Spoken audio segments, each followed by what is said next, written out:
Toyota is known for building cars that last forever, but even the mighty can fall, or at least become completely worthless. These are 10 Toyotas we can say nobody is fighting over at the dealership in 2025. So let us get right into it. Number 10. 2007 Toyota Yaris Sedan. The 2007 Yaris was Toyota's attempt at a no-frills economy, but they leaned so much into the no. A ghost on the highway. The car is slow, silent, and completely forgettable. The base model came with crank windows, no anti-lock brakes, and a 1.5-liter four-cylinder engine that sounds like it is powered by anxious hamsters. There's no infotainment, no USB ports, and barely enough trunk space for groceries. Fuel efficient? Sure, but fun? Never. The engine generates only 106 horsepower and 103 pound-foot of torque. Even by compact car standards, the ride is noisy, the cabin feels like a Tupperware container, and it moves like a shopping cart with one bad wheel. If you're still driving one today, it's either you're incredibly frugal or your enemies control your finances. The next car is not any better. Number 9. 2003 Toyota Matrix. Back in the early 2000s, the Matrix was Toyota's idea of giving the Corolla a funky, youthful twist. It had a sporty look, a hatchback design, 1.8-liter inline-4 engine, and a 1.8-liter inline-4 engine in the XRS trim.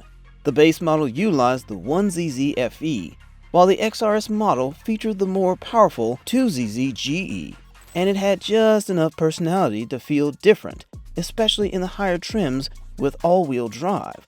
Fast forward to 2025, and that once cool vibe has officially expired. Now, most of these things are limping along with over 200,000 miles, stained upholstery, and a center console that rattles like it's crying for help. The stereo is probably fried, the air conditioning groans like a smoker on a treadmill, and yes, that check engine light has become more of a personality than a warning. Mechanically, it's still a Toyota at heart, which means it'll run, but at what cost? Every creak, every leak, every oil change feels like fixing up an old denim jacket with tape. If you see one on the road, it's either owned by a die-hard fan or someone close to dying. What's worse than a 2003 car? One made in 2001. Number 8. 2001 Toyota Echo. The Echo wasn't just budget-friendly. It looked like budget was the only thing the designers had in mind. When it debuted, critics politely called it quirky. But let's be real. It looked like someone hit zoom out on a Corolla and just went with it. The tall, narrow body gave it all the aerodynamics of a filing cabinet. In the interior, the perfect example of early 2000s plastic minimalism. Sure, it came with a 1.5-liter four-cylinder engine that managed to produce 108 horsepower, but by 2025, this thing feels like a relic of the past. No power windows, no power locks, and the speedometer is mounted in the middle of the dash, like someone dared the engineers to make it inconvenient. It's not even so bad it's good, it's just awkward. Like a flip phone that still works but can't download an app, play music, or be taken seriously. Sure, it'll probably still start on a cold morning, but you'll hear every mile in the suspension. Driving one now feels more like a social experiment than a car. If you own one, you either inherited it, lost a bet, or really have weird taste. Number 7. 2010 Toyota Prius Gen 3. Ah yes, the 2010 Prius. Once the smug vehicle of eco-conscious commuters, now a symbol of outdated tech. Back in its prime, it was the poster child for, I care about the environment and my wallet. But in 2025, it's more like, I'm just trying to avoid another car payment. Let's talk about that hybrid battery. The 1.8-liter inline four-cylinder gasoline engine with an electric motor, total power of 134 horsepower, was groundbreaking in 2010, but now, if it hasn't already failed, it's ticking like a time bomb. Replacing it can cost more than the car is worth, and that's if you can even find a mechanic who doesn't make a face when you say Gen 3 Prius. Inside, the touchscreen is tiny, the The navigation is so outdated, and the materials feel so weird. The performance? You'd be more excited pushing a shopping cart downhill. And while it was once admired for its efficiency, today's hybrids and EVs make it look like a prehistoric compromise. If you're still driving one in 2025, it's not for style, speed, or status. It's because it isn't dead yet, which, to be fair, is kind of impressive, but not desirable. Number 6. 2008 Toyota Highlander Hybrid. The 2008 Highlander Hybrid was supposed to be the best of both worlds, SUV utility with hybrid fuel savings. It came with a 3.5-liter V6 engine that puts out 270 horsepower and 248 pound-feet of torque, and was paired with a 5-speed, electronically controlled automatic transmission. But 17 years later, what you're left with is a big, aging crossover with boring performance and a hybrid system that's about as reassuring as a blinking low battery sign on a plane. Let's start with the mileage. It claimed around 27 miles per gallon back in the day, which was decent, in theory. But in 2025, it's more like 20 on a good day. The hybrid battery, now deep into middle age, is either dying, dead duck forced into submission. Replacing it? Good luck explaining to your wallet where you're spending $4,000 on a car worth $1,200. And then there's the drive quality. It handles like a sofa on heels. The steering is boring, and the parking system, part gas, part regen, is often confused about which part should be working. Inside, the tech is frozen in time. No Apple CarPlay, no Android Audio, just a chunky navigation system and the same button layout you'd find on a microwave from 2006. Bottom line, the 2008 Highlander Hybrid hasn't aged like a fine wine. It's aged like a banana left in the back seat. If you're still driving one, you're not saving the planet. You're just stuck in the past. Number 5. 2002 Toyota Sequoia. The 2002 Sequoia was Toyota's first real shot at a full-size SUV, and they went big. Its 4.7-liter iForce V8 engine was a screamer. This engine produces 240 horsepower and 315 pound-foot of torque. Back in its day, it was a reliable road warrior, perfect for hauling kids, boats, or anything you could think of. But now, it's a fossil on 4 wheels. Let's talk about gas mileage. If you floor it, you can literally watch the fuel gauge drop. We're talking 13 miles per gallon downhill with a tailwind. And in 2025, where gas prices are basically a horror movie, filling up a Sequoia feels like taking out a small loan. Under the hood, the V8 still growls, but that growl is often accompanied by creaks, groans, and the clear whispers of an aging suspension system. The tech? Forget it. No touchscreens, no backup camera, and Bluetooth wasn't even a rumor when this thing was built. And the size? What used to scream family adventure now just screams good luck finding a parking spot. These days, most of them are either rusting in driveways, working as backup tow rigs, or being sold for parts one panel at a time. If you're still driving one, you either really love old school Toyota, or you've just decided to live life on one gas station at a time. Number 4. 2005 Toyota Sienna. The 2005 Sienna was the minivan MVP of its time, reliable, roomy, and perfect for shuttling kids around. But in 2025, it's less family hero and more moving antique shop with sliding doors that may or may not open.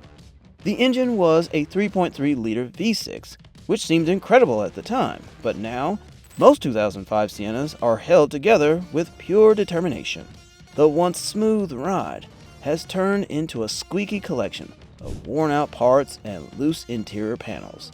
The power doors, they sound like they're asking for mercy every time they open. And don't even think about connecting your phone. Bluetooth wasn't in the picture, and the entertainment system still runs on DVD.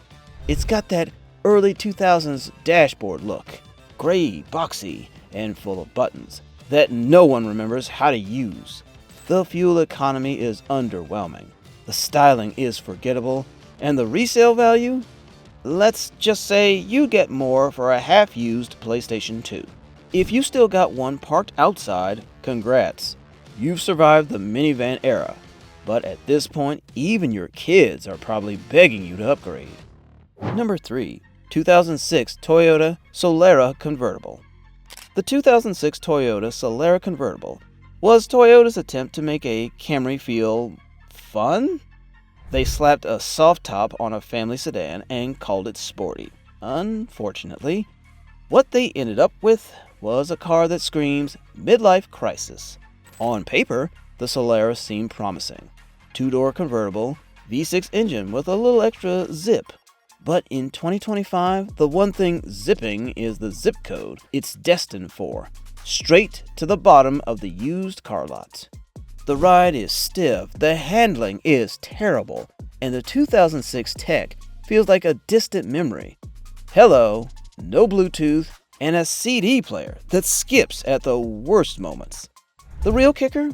That soft top. It's either stuck halfway, has a mind of its own, or leaks every time it rains, leaving you wondering if you just bought the world's most overpriced umbrella. Plus, the ride quality? Let's just say you'll feel every pothole like it's trying to shake you awake from a bad dream. Driving a Solara now feels like you're holding on to a relationship that ended years ago. It was good once, but now it's just awkward. If you're still rocking one, it's probably time to embrace the fact that you hold on to things way longer than necessary, and you totally deserve a medal for patience. Number 2. 2012 Toyota Corolla. The 2012 Corolla was the definition of good enough. It wasn't exciting, it wasn't flashy, but it got you from point A to point B without any extra thrill. In 2025, however, that good enough now feels like barely tolerable. Let's start with the performance, if you can call it that.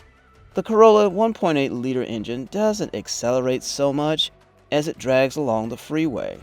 It's reliable, yes, but it's also like the car equivalent of a person at a party who keeps checking their watch. Is this over yet?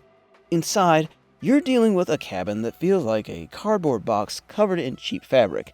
And the tech?